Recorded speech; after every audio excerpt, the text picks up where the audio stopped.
ពីព្រោះអីដែលធំបំផុតមកខ្ញុំគិតថា AI ឥឡូវនេះគឺអត់តស្គាល់អំពីវប្បធម៌អត់តស្គាល់អំពីសិល្បៈអត់តស្គាល់អំពីសំណងរបស់ប្រទេសនីមួយៗបាទបងសូមសួស្តីពិសេសសូមរៀបសួរទៅលោកគ្រូហើយនិងសិស្សបងទាំងអស់ក្នុងវិស័យតបច្ចេកកម្មហើយនឹងស្វែងរកដល់ក្រោយដែលមកអង្គុយស្ដាប់ការនិយាយក្នុងពេលនេះនិយាយទៅមិនអរគុណមែនទែនខាងបកបែនសាត់ទៅហើយនឹងលីអូគាត់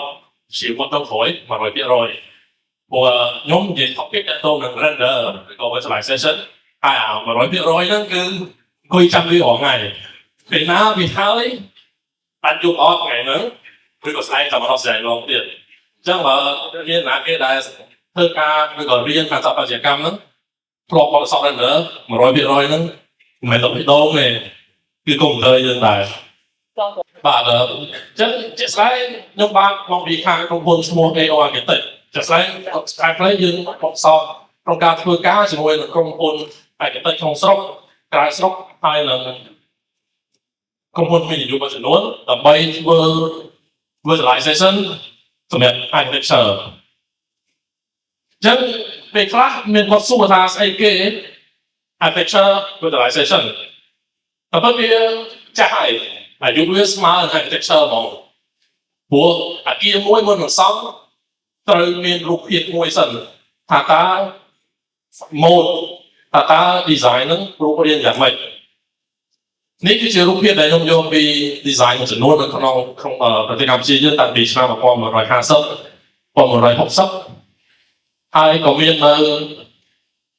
អាគារ master plan ធំដែលតែងតែត្រូវការ architecture visualization នៅពេលណាដែលយើងមើលឃើញថាគម្រោងនឹងសាងសង់យ៉ាងម៉េចបាទយើងអាចធ្វើទៅបានហើយជាក់ស្ដែងដែរការងារហ្នឹងគឺវាត្រូវការធ្វើការជាមួយគ្នារវាង architect client ហើយនឹងខាងអ្នក render ឬក៏ visualization company នៅពេលណាដែលពួកគាត់អាចរីគ្នាថារូបហ្នឹងគឺជា vision របស់គាត់គឺជាគោលការណ៍នៃគម្រោងដែលគាត់ចង់បានគេមូលទៅបន្តទៀតទៅប្លង់សាងសង់ទៅខាងគម្រោងសិក្សាតម្លៃឬក៏ទៅបន្តអញ្ចឹងបើសិនជាឥឡូវហ្នឹងមកជាមួយមិត្តភ័ក្តិឬក៏មកជាមួយខាងក្រុមការងារអង្គុយក្បែរគ្នាអ្នកដែលមានបទពិសោធន៍ render ដាច់យប់ចាប់ដៃគ្នាទីទៅហើយសួរគាត់ថាចង់ដាច់យប់ទៀតអត់ឬក៏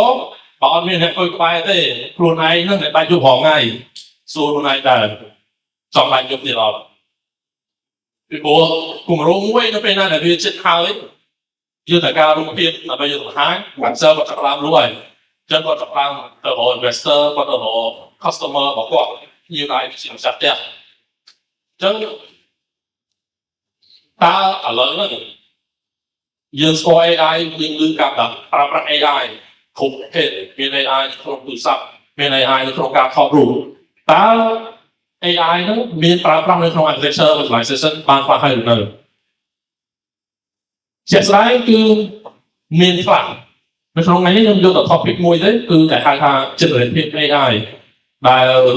ដូចក្នុងរូបដែលខ្ញុំដាក់បង្ហាញរូបនេះគេអត់មាន design ទេរូបនេះអត់មានអ្នកអង្គុយចាំ render ទេគឺវាយទៅមកបន្ទាត់ទៅមួយនាទីឬក៏2នាទីក្រោយចេញហើយសូមវាមួយចំនួនដែលនៅលើហ្នឹងគឺ free ឬក៏ open សម្រាប់ប្រើប្រាស់ដោយសារបច្ចេកវិទ្យានេះនៅថ្មីការបើកតេស្តគឺវានៅមានច្រើនប៉ុន្តែបច្ចេកវិទ្យា AI នឹងផ្ទាល់មិនមែនថ្មីទេ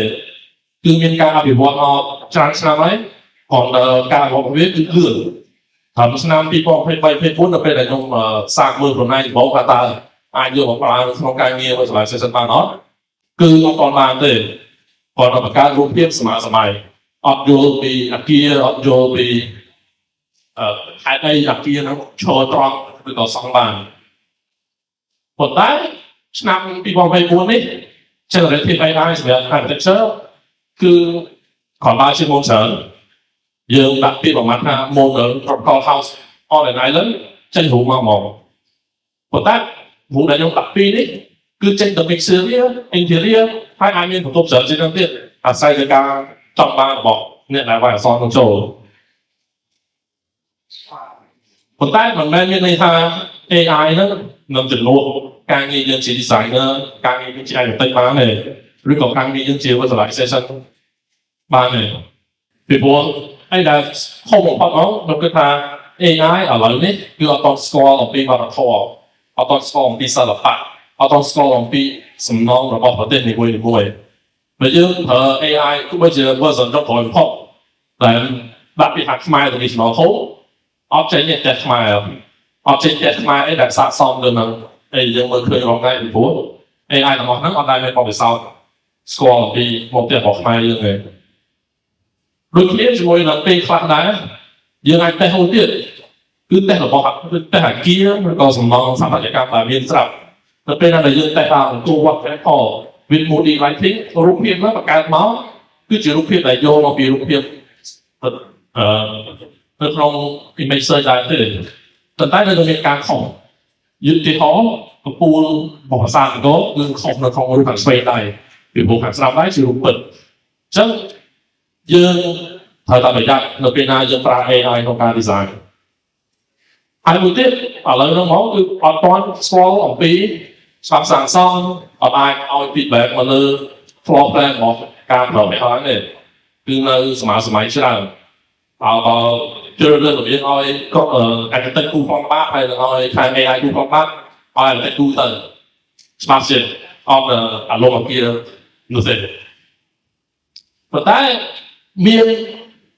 ការតេស្តខ្លះហើយអាចមានគាត់ជា client គាត់ជាម្ចាស់គម្រោងគាត់វាយពីវិបត្តិគាត់បានរូបមួយមកគាត់ផ្ញើរូបនឹងមកសួរនេះខ្ញុំវាយក្នុងទូរស័ព្ទចេញសក់ហើយបានអត់ខ្ញុំប្រកាសជាឆ្លើយទេពីព្រោះហើយគូសាថ្មីដែរអញ្ចឹងចាំភាសាមួយខាងអន្តរជាតិទៅអញ្ចឹង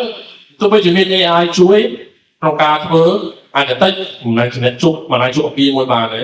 ទោះបីជាខាងខ្ញុំជា visualization ក៏ខ្ញុំអាចជប់រូប render មួយព្រាមបានដែរព្រោះតែការធ្វើសហការគ្នាអញ្ចឹងបើសិនជាមានការប្រើ AI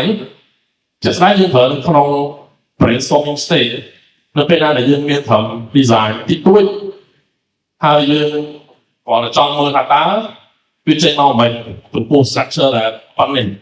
ញ្ចឹងរូប generation AI ពេលខ្លះអាចស្អាតបានប៉ុន្តែមិនមែនជារូប final design ទេរូប final design គឺផ្សេងទេព្រោះយើងត្រូវជួបចាត់ផ្ទះយើងសួរគាត់ថាគាត់ចង់បានរបៀបម៉េចគាត់ចង់ material ឲ្យសួរស្បាយផ្សេង AI អត់គាត់អាចធ្វើដល់កម្រិតហ្នឹងបានទេអញ្ចឹងវាជា trend មួយដែលយើងកំពុងតែពិសាជាមួយអ្នកក្នុងវិស័យទាំងមួយគ្នាក្នុងសកលស្រុកគាត់កំពុងតែទាំងអស់គ្នាតើវានឹងចេញជារបៀបម៉េចខ្ញុំចាត់ទុក AI ឬក៏ជាស្ដែង tool របស់software របស់គាត់ជា tool ទេវាសម្រាប់ធ្វើ function មួយឬក៏ដែលយើងចង់ប្រើបើសិនជាយើងប្រើវែកទូបាយមកមួយឆ្នាំបាយវែកជាប់ហ្នឹងគេ recommend មកគេតែយើងអាចស្ដាយប្រើវែកស្ទើរដោយសារយើងអត់ចង់ឲ្យជាប់តែក្តៅយើងចង់ប្រើទូទាបានតែអ្នកនៅផ្ទះអ្នកគាត់ប្រើរឿងណាប៉ុន្តែយើងត្រូវទទួលស្គាល់ដែរថាវាជា tool ថ្មីពីព្រោះវិស័យស្ថាបត្យកម្មតាមវិស័យ visualization ហ្នឹងគឺត្រូវការ tool ថ្មីរហូតពីមុនហើយគូលើ Rotary CAD Drafting Table តែឥឡូវដូចអត់មានទេគឺ AutoCAD 3D Max សេចក្ដីយកតែម្ដងហើយក៏វាជា software ដែលយើងជា architect ឬក៏ជា designer ជា visualization យើងប្រើប្រាស់វាជាប្រចាំថ្ងៃដែរវាមិនខុសពីការយើងប្រើ Photoshop មិនខុសពីការយើងប្រើ AutoCAD ដើម្បីសម្រួលការងារយើងឲ្យលឿនជាងមុនឲ្យច្បាស់ជាងមុននោះទេហើយ tool AI ក៏យើងប្រើវានៅកន្លែងផ្សេងក្រៅពីរូបភាពដែរយើងបើសិនជា designer ដែល brainstorm ប្រើ Pinterest ឬក៏អីគឺយើងតែងតែ save វាទុកហើយពេលណា save វាទុក Pinterest នឹងណែនាំរូបភាពបន្ថែមឲ្យស្រៀងដោយការប្រើ AI ខ្លះអញ្ចឹងចំពោះខ្ញុំក៏គុំបារម្ភអំពី AI ក្នុងការប្រើប្រាស់ចាត់ទុកវាជា tool ប៉ុន្តែត្រូវយល់ថាវាជា tool ដែលយើងប្រើសម្រាប់ការងារយើងប្រសើរជាងមុនបាទសូមអរគុណ